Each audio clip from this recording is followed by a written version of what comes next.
मित्रांनो funny comments. आमचं लग्न होऊन 1 वर्ष होत आलं तरी पण आम्हाला मुलबाळ नाही काय. मग बरेच जण म्हणतात महेशराव कधी पाळणा हलणार, कधी तुम्हाला मुलगा होणार. मित्रांनो मला मुलबाळ नकोयच. सध्याची दुनिया एवढी डेंजर झाली, एवढी खतरनाक झाली.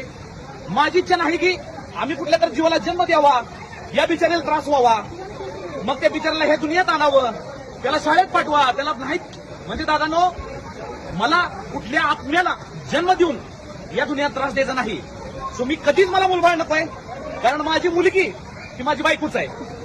कारण मित्रांनो हीच माझी लहान मुलगी आहे, हीच माझी बायको आहे, हीच माझी आई आहे, हीच माझं सर्वस्व आहे. सध्या जमाना बदललाय. तुम्ही पण शक्य असेल तर मुलबाळ पैदा करू नका. तुझ्या आईने जर असा विचार केला असता तर तू आला असता काही दुनिया बघायला. किती रे येड जावा तू महेश. गुरुजी तुम्ही जिवंतपणी समाधी का नाही घेत? तुझ्यात प्रॉब्लेम आहे ते सांग की. 100 येडी मेली तेव्हा हे येड जावा पैदा झालं.